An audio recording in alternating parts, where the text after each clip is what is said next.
Hər kəs salam, əziz izləyicilər. Xoş gördük. Söz verdiyimiz kimi bugündən etibarən yeni bir mövzuya başlayırıq. Deməli, bizim mövzumuz insanın kəmalı idi. Söz verdiyimiz kimi bu mövzuya başlayırıq. Məncə çox əla bir mövzudur, əhəmiyyətli bir mövzudur. İnsan təkamülündən söhbət gedir burada, insan kəmalından. Ona görə elə bizim ümumi olaraq layihəmizin adı insanın kəmalı və ilk olaraq giriş kimi təkamülün əhəmiyyəti, insanın təkamülünün əhəmiyyəti barəsindədir ilk çəkilişimiz. Bilirsiniz, müasir dövrdə insanlar elə bir həddə gəlib çatıblar ki, insanlar artıq ağıllarını istifadə edərək anlayırlar ki, biz təkcə maddi bir varlıq deyilik, biz təkcə maddiyyətdən ibarət bir varlıq deyilik. Bizim həm də bir ruhani tərəfimiz var. Və kamil insan adında bir araşdırma aparırlar. Yəni, mən özümün mənəvi tərəfimi də inkişaf etdirməliyəm. Necə ki, maddi tərəfimi inkişaf etdirirəm, mənəvi tərəfimi də inkişaf etdirməliyəm. İnsan artıq bunun həqiqətinə çatır. İndi məsələn ona kamil insan desinlər, insanın kəmal desinlər və yaxud da yanaşma necə olur?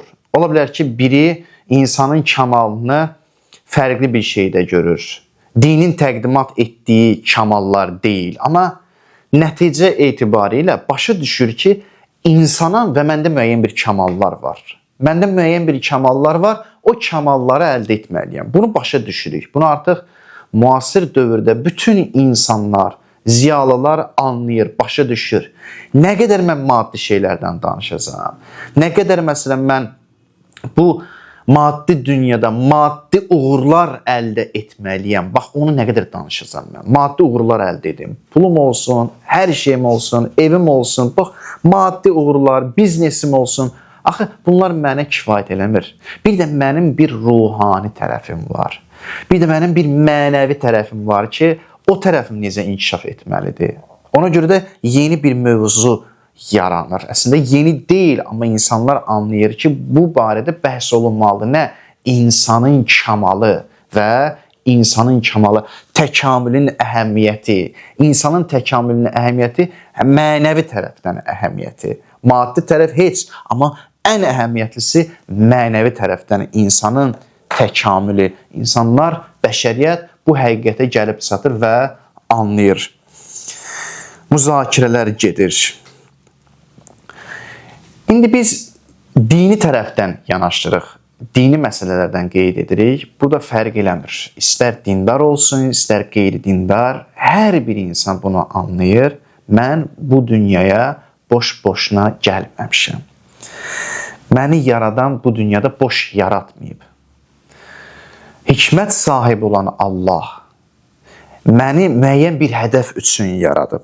Bir hədəf var. Gözəl bir ayə var Qurani Kərimdə. Ayə belədir. Əfəhəsibtum ənəmə xələqnəkum abətən və ənəkum ileynə lə turcəun. Müminin surəsi 115-ci ayəsində deyir ki, yoxsa elə hesab edirsiniz ki, sizi əbəs yerə yaratmışıq və siz heç vaxt bizə tərəf qaytarılmayacaqsınız. Yəni, düşünürsünüz ki, sizi əbəs yerə yaratmışıq, elə belə gəlmişsiniz bu dünyaya, vaxtınızı keçirəsiniz və müəyyən vaxtdan sonra artıq dünyanızı dəyişirsiniz. Yox, əbəs yerə yaratmamışıq. Yəni, əbəsliyin əksinədir, hədəf, bir hədəf var. Bir hədəf üzərində Allah sizi yaradıb. Əlbəttə, təkcə insan yox, bütün yaradılış, hər bir şey müəyyən bir hədəf üçün yaradılıb. Hər bir şey.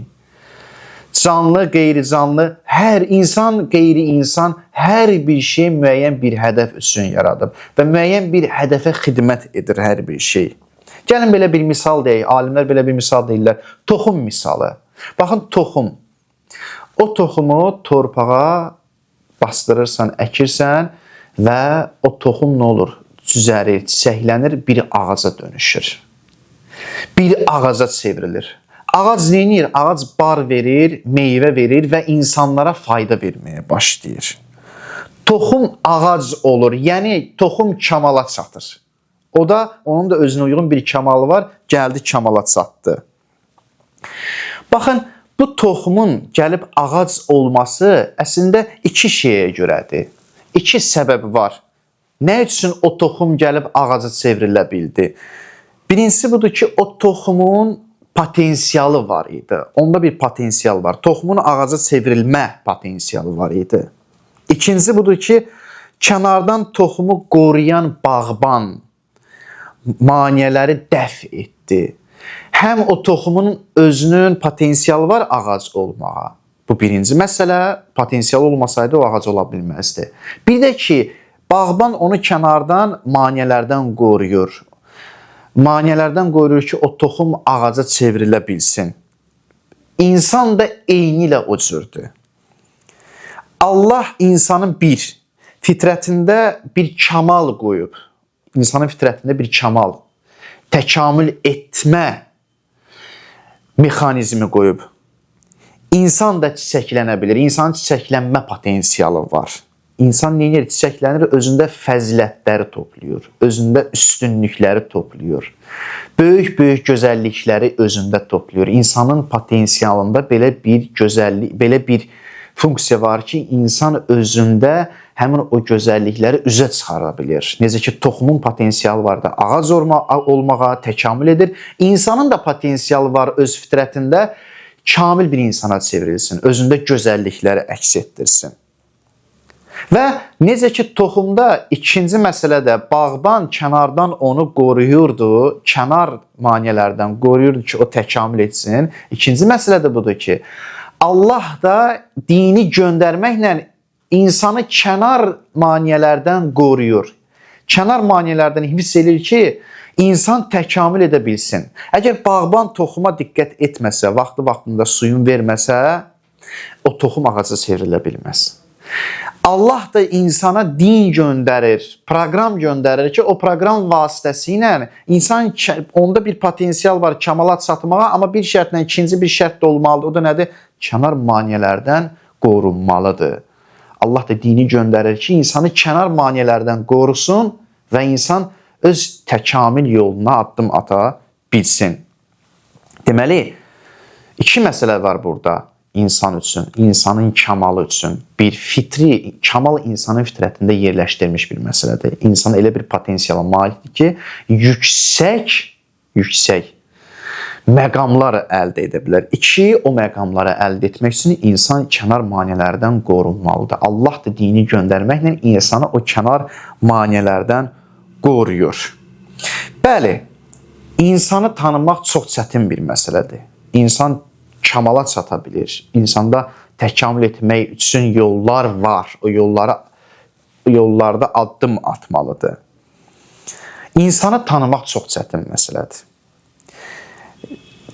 Bir neçə dəstə var ki, onlar insanı tanıya bilməyib. Yəni, o qədər mürəkkəb bir məsələdir insan. İnsanın kimliyini başa düşmək çətindir. Məsələn, onlardan birinci qrup deyirlər Allahın mələkləri. Quran var. Quran ayəsində Allah Bəqərə surəsinin 30-cu ayəsində buyurur: "Və iz qala rabbuka lil mələikə inni ca'ilun fil ardi xalifə. Qalu atec'alu fiha men yufsidu fiha və yasfiku dima və nahnu nusabbihu bihamdika və nuqaddisu laka. Qala inni a'lamu ma la ta'lamun." Sənin Rəbbin mələklərə mən yer üzündə bir canişin yaradacam dedikdə, mələklər dedi: biz səni həmd səna ilə təriflədiyimiz və səni müqəddəs tutduğumuz halda sən orada, yəni yerdə fəsad törədib qan salacaq bir kəsmi yaradırsan? Allah cavab verdi: şübhəsiz ki, mən sizin bildiklərinizi bilirəm və yaxud da mənim bildiklərimizi siz bilmirsiniz. Mənim bildiklərimizi siz bilmirsiniz, mələklər nə deyir? Yəni, mələklər insanı tanımadı. Mələklər elə bildi ki, insan qan törədən, insan pis bir varlıqdır. Pis bir varlıq olduğuna görə, yəni o cür düşünüb Allaha gəlirlər bu sözü deyirlər. İnsanı tanımadılar. İkinci qrup tanımayanlar cinlərin dəstəsindən olan şeytan, iblis ki, o da cin dəstəsindən idi əslində. Halbuki şeytan 6000 il ibadət edirdi Allaha. 6000 il ibadət edib Allah deyəndə ki, Adəmi yaradanda şeytana dedi ki, bütün mələklərinə və şeytana dedi ki, Adəmə səcdə edin. Şeytan səcdə etmədi. Allah dedi, qalə, mə mənəəkə əllə təscüdə İzə əmərtukə qalə ənə xayrun minhu xaləqtəni min narin və xaləqtəhum min tin. Allah iblisə dedi, mən sənə əmr etdikdə sənə səcdə etməyə nə mane oldu? Sən niyə Adəmə səcdə etmədin? Şeytan, iblis dedi. Dedi, mən ondan daha üstünəm. Çünki sən məni oddan, onu isə palçıqdan yaratmısan. Şeytan o da bilmədi insanın dəyərini. İnsanın nə qədər böyük məqama sahib ola biləcəyini o da bilmədi. Amma ən təəssüf edici məsələ üçüncü qrupdur ki, üçüncü qrup insanı tanımır. O da kimdir? Çox təəssüf edici bir məsələdir.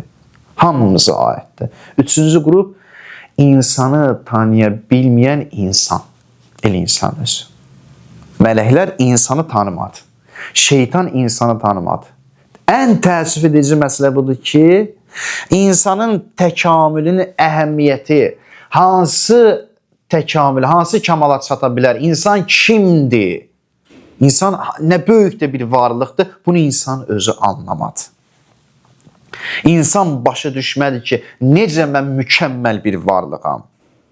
İnsan başa düşmədi ki, maddi aləmin sinirlərini aşmaq gücündəyəm. Allaha yaxın olmaq qabiliyyətindəyəm. Hər kəsdən üstün ola bilərəm. İnsan bunu anlamadı, başa düşmədi. Gəldi bir ömür yaşadı insan, amma bir ömür mənasız keçdi. Bir dəfə də olsun özü barəsində düşünmədi ki, mən kiməm? Nə üçün gəlmişəm bura? Mən hansı məqamları qət edə bilərəm? İnsan bunu düşünmədi. Deyə bilərək ki, eyb yox, mələk başa düşmədi. Deyə bilərək ki, şeytan, iblis anlamadı. Amma mən özümün məqamını, kimliyimi anlamıram. Bu çox pisdir. Bu daha pisdir. O birilərinin başa düşməməklə daha pisdir. Özüm öz dəyərimi mən başa düşmədim. Allah gözəldir. Ya əyyuhəl insan, innəkə kədixun ilə rabbikə kədhən fəmülaqih. Ey insan, sən keşməkeşli, çətin bir yol gedirsən. Bu yolun sonu Allahla görüşməkdir. Sonda Allahla görüşəcəksən. Bu keşməkeşli yolun əbəs deyil bu yol. Bu yol onun üçündür ki, insan böyük bir məqama sahib ola bilər. İnsan öz Rəbbi ilə görüşməyə gedir.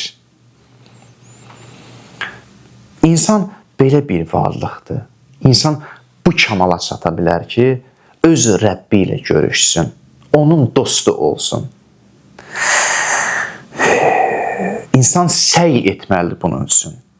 Allah buyurur, digər başqa bir ayədə وَاَنْ لَيْسَ لِلْاِنْسَانِ اِلَّا مَا سَعَى. İnsana çalışmasından başqa bir şey qalmaz, bir şey yoxdur. İnsan çalışmasından, səy etməsindən ibarətdir. Yəni, ey insan, həqiqətində sən çalışmalısan. Həqiqətində özünü bu dünyanı məhdudlaşdırmamalısan.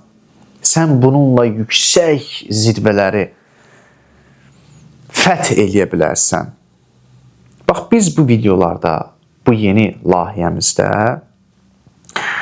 Quran və hədis, əsasən Quran və hədis və bəzi yerlərdə ağıl işığında insanın tanınması barəsində danışacağıq. İnsanı tanımağa çalışacağıq. Və insanın kamallarının nədən ibarət olduğu barəsində danışacağıq. İnsan ümumiyyətlə kimdir və hansı kamalları qət edə bilər? Hansı kamala çata bilər? Hansı yolu keçməlidir insan? Gerçək, həqiqi saadətə çatmaq üçün insan nələr etməlidir?